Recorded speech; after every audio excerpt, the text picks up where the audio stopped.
Oh, a microphony. And a phony at the mic. Quiet, numbskulls, I'm broadcasting. The Doctor of Discernment is now online. You know, much like my show, in that it's a local reaction to things that are happening on a federal level. Dispensing a daily dose of common sense. No prescription required. Wow, do I have a boatload of stuff for you, from the crazy to the absurd. Let's start getting into it because, I mean, it is bizarro world out there. And I say, if it's obvious to me, should be obvious to everybody. Oh, wow. Who could have seen this coming? This is the Fourth Hour with Greg Belfrage. Hold on to your butts. Broadcasting from my basement bunker beneath Kettle Radio. Welcome to the Fourth Hour. It is great to have you along this morning. The president was on Sunday Morning Futures with Maria Bartiromo yesterday. And the whitehouse.gov has, hold on, I think I grabbed the wrong one. Here we go. There we go. President talking war, peace, big, beautiful bill during the Fox News interview. He said there will be a 68% tax increase if the big, beautiful bill doesn't pass. I would like to hear more response from some of these Republicans who don't feel they can vote for it. How are they going to justify 68% tax increase? So Bartiromo said some Republican senators like Rick Scott, Mike Lee, concerned about the overall cost. President said we're cutting $1.7 trillion. You have to be a little bit careful because people don't like necessarily cutting if they get used to something. And what I want to do is do it through growth. And I'd say Americans have gotten very used to a lot of spending. Let's watch a portion of this interview. It was, I think it was about a 30 minutes long that the president spent with Maria Bartiromo. And we'll kind of jump our way through this. So here it is, near the beginning.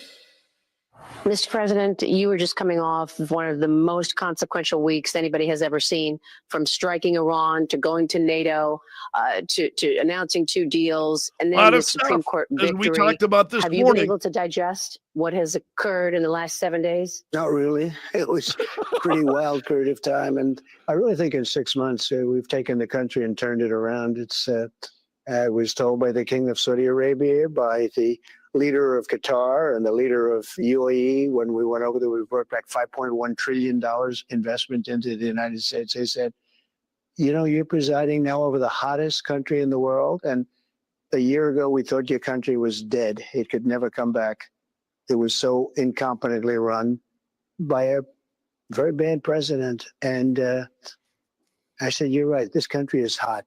And that was a couple of months ago. You know, now we're talking about what we've done recently. So the country is really going. The numbers are great. I watch you in the mornings. We'll kind of jump our way through this. Really good. No inflation. We have a bad Fed chairman, but other than that, we have, great. It doesn't even matter. We'll get to the Fed chairman coming up here. Keeps the rates artificially high. But it's been an amazing period of time. When you went to the Middle East and you strengthened those relationships with all of those countries you just mentioned, they cover a lot of stuff. Did you have an idea that you would have to do something with regard to Iran? Because you teased it a little. You said, look, they've got to come to the table and talk. Something's going to happen. Well, it was getting a little bit hot, and we knew they had a lot of sites, probably 3 plus the one. But they had 3 main sites, and we knew they're going to have to either give them up.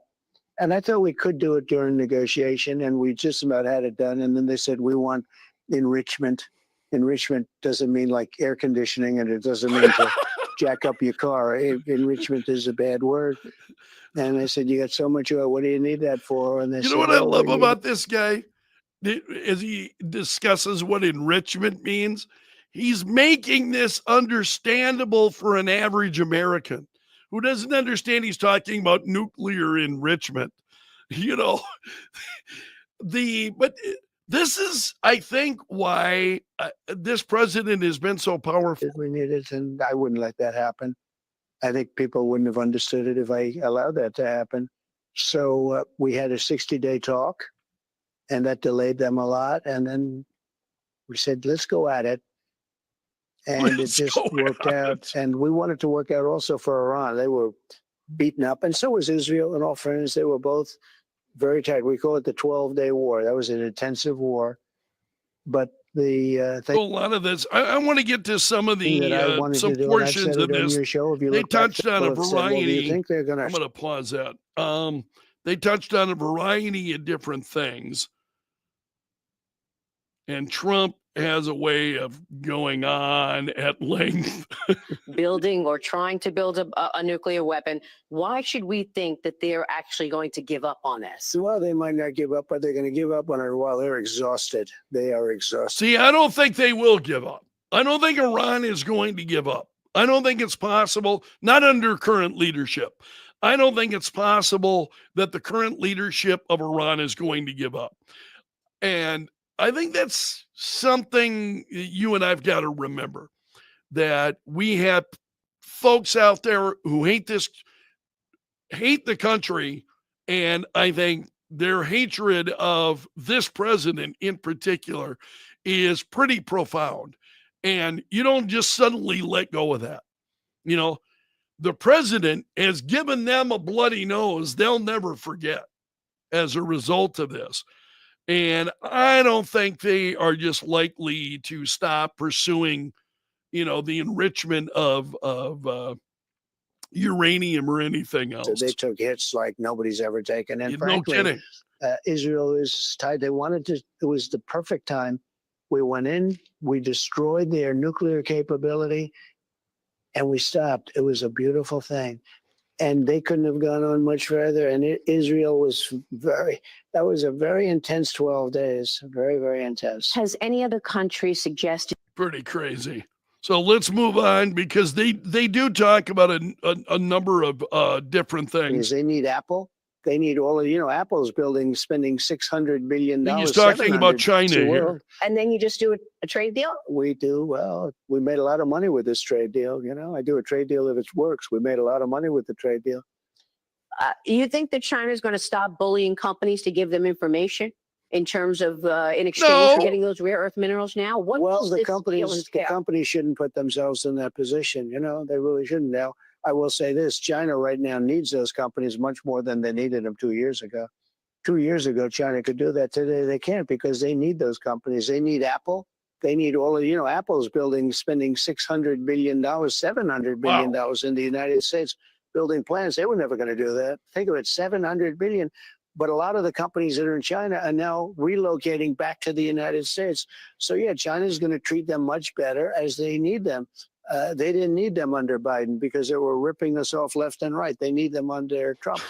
You just had a big success at NATO, getting the members to agree to spend more on defense. A lot of stuff this guy's accomplished. To get their governments to codify it. What you do, the best insurance is if they don't do it, you leave. You don't do business with them anymore. You don't do business. You have to have a certain trust, but you can also say trust but verify. But we're making unbelievable this. There is litigation around the legality of those tariffs. Are you going to be able to get more trade deals done before you hear from the International Court of Appeals in August? Sure, but we won the litigation and we had the delay and we had some radical left judge and then we had it overturned. And we're doing well in all of our litigation. We're doing well on the tariff litigation. I love it when Trump gets the radical left judges overturned. Look, if some judge said we can't do tariffs, we would fall prey to the rest of the world who would do tariffs and are doing tariffs on us. If we couldn't fight them back with tariffs, this country would be in terrible shape. We would be like this innocent lamb being led to slaughter. So, no. We're doing great on economics. We're doing great on tariffs. Tariffs is just a part of it. We're drilling like never before. That's how the oil got down low. The Supreme Court victory that you got today, Friday, do There you it think is. that could apply to the tariff litigation that's pending here in terms of the legality of your tariffs? Does that affect that at all? It could, but again, the tariff litigation, if you look at it, there are alternatives if we have to use them. They're not as good because they're not as direct. They're not as biting, but they're very good. So that you have alternatives, but we want to use this particular asset, this particular grouping, the words of this are so beautiful. They were meant for it. But what happens with the tariffs is that if a judge ruled against us, and this is part It's of a how great you win, point he makes fairness there. is also a part of the law. If a judge ruled against us on tariffs, we would fall prey to other countries destroying us. We can't do that. If they do tariffs on us, we do tariffs on them. If they charge us, we charge them. Then they never charge us. It's pretty incredible. We're going to leave it there. That the president's interview with Maria Bartiromo yesterday, it was pretty incredible. The president touching on a number of different things. Big story from over the weekend. Then let's go to the New York Post this morning. There's Jerome Powell with the Pinocchio nose. They've been using this a lot lately. Castle of Lies is the headline, and Jerome Powell accused of lying to Congress over a $2.5 billion headquarter revamp. Wow. So he denied that this revamp of the central bank's Washington headquarters will load the facility with lavish amenities at $2.5 billion. How could it not? I mean, he said there's no VIP dining room. There's no new marble. There are no special elevators. There are no new water features. But he apparently lied, contradicted the planning documents. So is there trouble ahead for Jerome Powell? That is the top story this morning at the New York Post. Okay, let's get outside of politics. There were a couple of other stories that I have seen, and this one really caught my attention. In bars across America, fewer young bar goers, so we're talking about Gen Z, are doing something that apparently is frosting some bartenders. They're not too happy about it because instead of having a tab at a bar, they're paying for every drink. So after every drink they receive, they pay, and that way they don't have a tab at the end of the night. And I'm like, seriously? This is why we're upset, huh? I mean, it's that is it annoying to close out the tab after every single drink for bartenders? The answer is yes. Unequivocally, that is annoying. As a bartender, you have so many things to do as a bartender throughout your shift, closing out the tab if you have to do it throughout the evening. Well, I kind of get this. When somebody's ordering 2-3 drinks, it takes time. It's frustrating and annoying. They just want to close the tab after every round. Is that really such a problem? I'll leave it to you. I'm interested to know your thoughts on that. So let's see if every generation has its quirk, he says. May not seem like a big deal to customers. Closing out after every drink is a nuisance to those on the other side of the bar, especially when things are busy. When somebody comes in and says, I'll take a cocktail, it's great. Then somebody comes behind and says, I'll close it out. You have to turn around. You have to go to the point of sale machine. And then you have to go back to making drinks. So somehow it's inconvenient to have to ring to pay for every drink as you receive them.